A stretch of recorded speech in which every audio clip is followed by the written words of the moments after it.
ओम शांति। भारतवर्ष में प्रतिदिन नए नए उत्सव पर्व मनाए जाते हैं।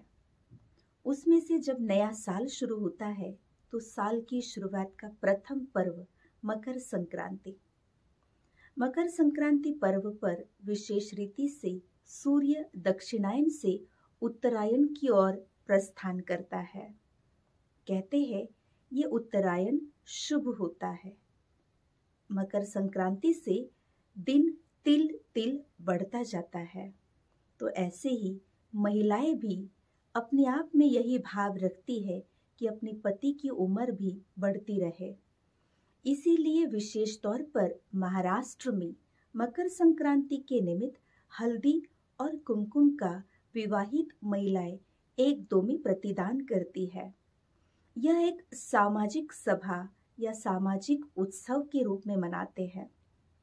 महाराष्ट्र में सौभाग्यवती महिलाएं सभी एक दो को अपने घर में बुलाते हैं, हल्दी कुमकुम का दान करते हैं, कोई न कोई वस्तु उपहार रूप में देते हैं, एक दो के साथ बातचीत करते हैं और विशेष तौर पे तिल और गुड़ देकर के यही शुभ कामना करते हैं। तिलगुड़ घ्या गोड गोड बोला, आमचं तीळ सांडू नका, आमच्याशी भांडू नका। यही एक शुभ प्रेरणा एक दो को देते हैं। विशेष तौर पर जब यह कार्यक्रम महिलाएं अपने घर में आयोजित करती है और अन्य महिलाओं को आमंत्रित करती है, तो महिलाएं इस सभा में, इस सम्मेलन में, इस स्नेह मिलन में नई दुल्हन की तरह श्रृंगारित होकर सज धज कर जाती है। और सभी महिलाएं एकत्रित आकर के जब एक दो को हल्दी और कुमकुम का प्रतिदान करती है, तो वास्तव में इसके पीछे एक बहुत ही सुंदर आध्यात्मिक भाव छिपा हुआ है। वैसे कहा जाता है हल्दी जो है एंटीबायोटिक है। शरीर पर कहीं पर भी कोई चोट लगती है या जख्म होता है तो उस पर तुरंत हल्दी का लेप किया जाता है, क्योंकि हल्दी जैसे ही चोट पर स्पर्श करती है तो उस जख्म को या चोट को ठीक करती है। अर्थात हल्दी में एक हील करने की ताकत है। लेकिन इसके पीछे का आध्यात्मिक भाव यही है कि हल्दी ये आत्मिक स्नेह का प्रतीक है। इसलिए कहते समय भी कहते हल्दी कुमकुम, और जब लगाते हैं तो तभी भी प्रथमतः हल्दी लगाते फिर कुमकुम लगाते हैं। और हल्दी कुमकुम लगाने का जो स्थान है मस्तक के बीच है, क्योंकि मस्तक में चैतन्य आत्मा का निवास स्थान है।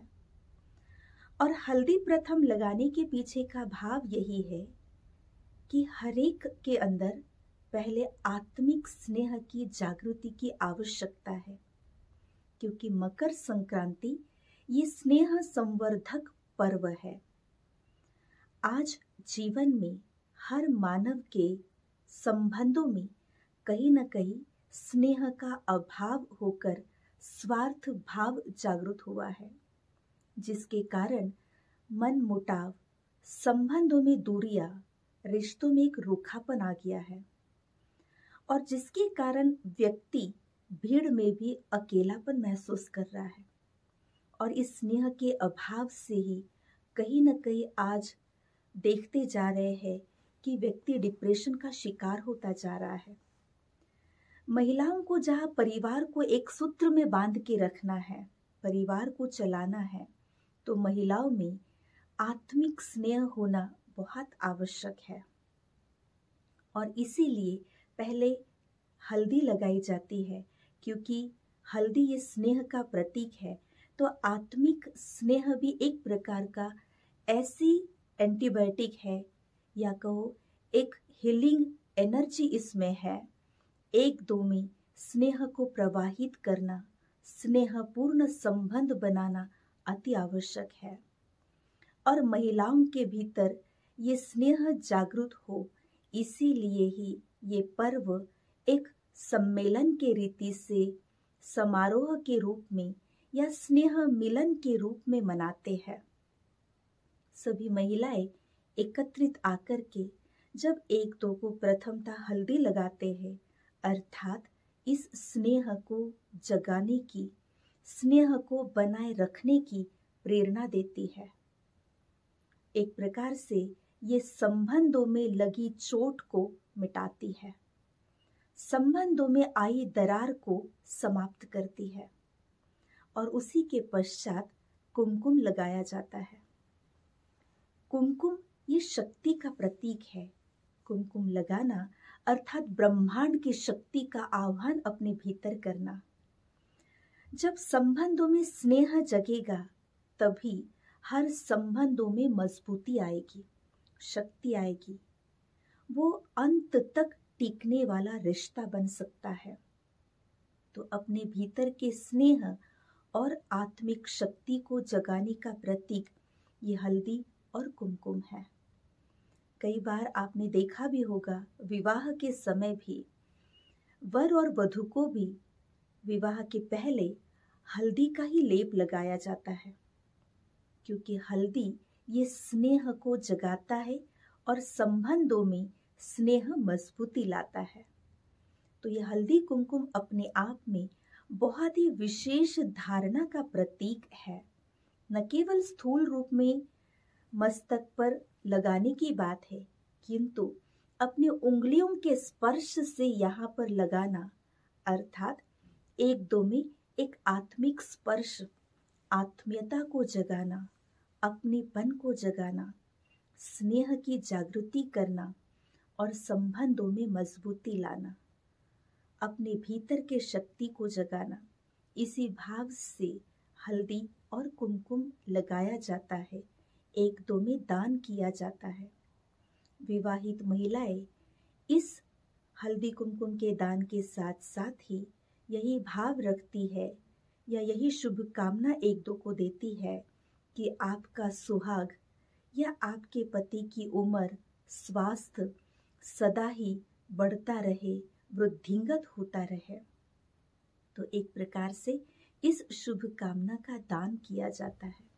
साथ ही कोई न कोई वस्तु उपहार के रूप में दिया जाता है, और वो उपहार भी ज्यादातर सौभाग्य को बढ़ाने वाला, सौभाग्य के श्रृंगार को वृद्धिंगत करने वाला होता है। उपहार स्थूल रीति से कहीं न कहीं गुम हो जाएगा, टूट जाएगा, खत्म हो जाएगा, किंतु हम एक दो के साथ ऐसा व्यवहार का उपहार रखें जो व्यवहार कायम स्वरूप में उपहार रूप में स्मृति में रहे, क्योंकि व्यवहार हमेशा ही याद रहता है। तो इस हल्दी कुमकुम पर हम अपने आप में एक प्रतिज्ञा कर ले कि हम जिनके साथ भी व्यवहार करेंगे, जिस प्रकार का व्यवहार करेंगे, उस व्यवहार में इतना स्नेह और अपनापन हो, कोई प्रकार का स्वार्थ ना हो, ऐसा ट्रांसपेरेंट व्यवहार हो जो सामने वाले को वो हमेशा याद रहे, उपहार के रूप में स्मृति में रहे। इसके पश्चात एक दो को तिल गुड़ दिया जाता है। तिल और गुड़ देने के पीछे बहुत ही सुंदर भाव है कि तिल, हर एक तिल सूक्ष्म है, छोटे छोटे है, स्वतंत्र है, और इन तिल को एकत्रित लाने का काम गुड़ करता है। तो वास्तव में तिल ये आत्म ज्योति का प्रतीक है। हर एक आत्मा स्वतंत्र है, किंतु हर आत्मा को एकत्रित रूप में लाने का काम गुड़ करता है। गुड़ ये मिठास का प्रतीक है। तो हमारे व्यवहार में, वाणी में जितना मिठास होगा, माधुर्य होगा, उतना हम एक दो के नजदीक आ सकते हैं, संबंध सुदृढ़ हो सकते हैं। और इसके साथ ही साथ तिल और गुड़ के पीछे एक विज्ञान भी समाया हुआ है, क्योंकि संक्रांत ये त्योहार ठंड के दिनों में आता है। ठंड में शरीर को गर्म वस्तुओं की आवश्यकता होती है। तिल और गुड़ इन दोनों में भी गर्मी है, जो शरीर को स्वास्थ्य लाभ देता है और इसीलिए भी तिल गुड़ का सेवन किया जाता है तथा इसका दान भी किया जाता है। साथ ही साथ ठंड के दिनों में शरीर में एक ड्राइनेस आता है, शरीर को मॉइस्चराइजिंग की जरूरत होती है और तिल में वैसे भी तेल समाहित होता है। जब तिल का सेवन करते हैं तो एक नेचुरल मॉइस्चराइजिंग शरीर को मिलता है। इसीलिए भी इन दिनों में विशेष रूप से तिल और गुड़ सेवन किया जाता है और इसका दान किया जाता है। तिल और गुड़ और हल्दी कुमकुम ये समारोह विशेष रीति से महिलाओं के बीच में ही मनाया जाता है। महिलाओं के बीच मनाने के पीछे एक बहुत ही बड़ा रहस्य समाया हुआ है, क्योंकि महिलाएं घर परिवार को जोड़ने का काम करती है, सभी को एक सूत्र में बांध के रखने का कार्य करती है। घर की शोभा, घर की बनावट महिलाओं से ही होती है और महिलाओं की वाणी में, महिलाओं के मन में, महिलाओं के अंतर आत्मा में वो स्नेह वृद्धिंगत होना, उनकी वाणी में मिठास होना अति अति आवश्यक होता है। क्योंकि वैसे भी घर के जो पुरुष है वो ज्यादातर घर से बाहर होते हैं, काम, बिजनेस, धंधे के लिए। महिलाएं घर संभालती है। आज तो महिलाएं भी कारोबार करती है और घर भी संभालती है, किंतु ये विशेषता घर को जोड़ने का महिलाओं में ही है। और सबसे पहले वाणी की मिठास और आंतरिक स्नेह महिलाओं में अगर जागृत हो जाए तो वो पुरुषों में भी भर सकती है, सभी को जोड़ सकती है। और इसीलिए ये त्योहार, वर्ष का पहला त्योहार, महिलाओं के बीच बहुत ही उत्साह के साथ मनाया जाता है। अगर महिलाएं अपनी वाणी के भीतर मिठास के बजाय थोड़ी भी कटुता लाती है, मन के अंदर मन मुटाव ले आती है, तो पूरे घर का वातावरण परिवर्तित हो जाता है। वातावरण में कलुषित या नेगेटिविटी का एनवायरनमेंट क्रिएट हो जाता है। और ये वातावरण बनाना, परिवार को जोड़ना, परिवार में स्नेह को बढ़ाना, ये कार्य बहुत अच्छी रीति से हर स्त्री, हर महिला कर सकती है। जब घर में कोई स्त्री विवाहित होकर के गृह प्रवेश करती है तो उस स्त्री को हमेशा ही श्री लक्ष्मी के नाम से संबोधित या सम्मानित किया जाता है। जब किसी को परिचित कराया जाता है तो भी कहते ये हमारे घर की गृह लक्ष्मी है। तो जब हमेशा स्त्री को गृह लक्ष्मी के रूप में सम्मानित किया जाता है, वही पुरुषों को जब परिचय के रूप में कराया जाता है तो कभी भी उन्हें ये हमारे दामाद कहेंगे, किंतु श्री नारायण ऐसे कभी नहीं कहते हैं। जब बेटी का जन्म होता है तो जन्म के समय भी जब किसी को पुत्र का जन्म होता है तो कभी ये नहीं कहते कि हमारे घर में कृष्ण आया है। तो हमेशा ही बेटी का, स्त्री का बहुत ही सुंदर रीति से श्री लक्ष्मी के रूप में ही सम्मान है। जब हर स्त्री घर की गृह लक्ष्मी है तो लक्ष्मी का भाव क्या है? लक्ष्मी अर्थात सुलक्षणी, लक्ष्मी अर्थात स्नेही, हर एक में स्नेह भरने वाली, स्नेह और समृद्धि का स्वरूप श्री लक्ष्मी है। जहाँ स्नेह है वहाँ स्थूल समृद्धि या बरकत अपने आप ही है। तो आज आवश्यकता है हर स्त्री को अपने भीतर के लक्ष्मी स्वरूप को जगाने की, सुलक्षणों को जगाने की। किंतु आज कलयुग में कहीं न कहीं देखने में आता है कि स्त्री के अंदर का लक्ष्मी स्वरूप कहीं न कहीं मिटता गया है। जब कोई बेटी नव विवाहित गृह प्रवेश करती है तो पहले वास्तव में वो लक्ष्मी स्वरूप ही होती है। लक्ष्मी रूप में घर परिवार के अंदर स्नेह, सम्मान का स्वरूप बनाए रखती है। किंतु अनुभव ये कहता है जैसे जैसे वो स्त्री उस घर में अच्छी तरह से मिक्स होने लगती है तो वो स्त्री, वो महिला श्री लक्ष्मी से दुर्गा रूप लेने लगती है।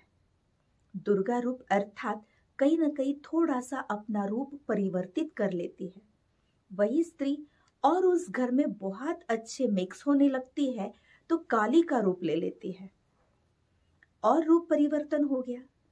कई बार देखने में आता है कि जब स्त्री गृह प्रवेश करती है तो हर घर वालों को ऐसे लगता है कि हमारे घर की बहू तो चंद्रमुखी है, अर्थात बहुत शांत है, शीतल है, हर एक का सम्मान करती है, सब पर स्नेह बरसाती है।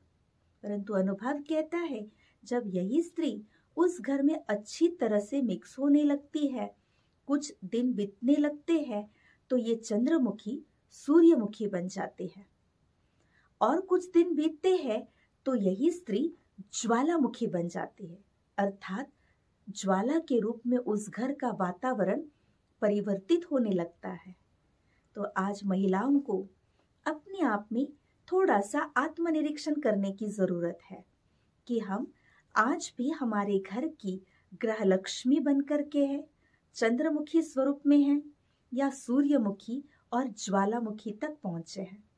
अगर घर का वातावरण शांति और स्नेहमय बना के रखना है और हल्दी कुमकुम का समारोह सार्थक रूप में मनाना है तो हमें अपने आप में आत्मनिरीक्षण करना है कि हम चंद्रमुखी या सचमुच लक्ष्मी स्वरूपा बनकर के है। तब सही रीति से आपके घर की, परिवार की सुख शांति बरकरार रहेगी, आपका सुहाग सुखमय बनकर के रहेगा, आपका परिवार आनंदमय बनकर के रहेगा। तो परिवार के अंदर हमेशा प्यार, सुख, शांति, आनंद बरकरार रखने की डोर महिलाओं के हाथ में है और ये बरकरार रहे इसलिए हर साल सभी महिलाएं एकत्रित आकर के आपस में इस स्नेह संवर्धन के त्योहार को हल्दी कुमकुम के रूप में मनाती है। और हम आशा करते हैं कि आप सभी इस हल्दी कुमकुम को, इस स्नेह और शक्ति को वृद्धिंगत करने के भाव से ही इस समारोह को मनाएंगे, सभी महिलाओं को आमंत्रित करेंगे।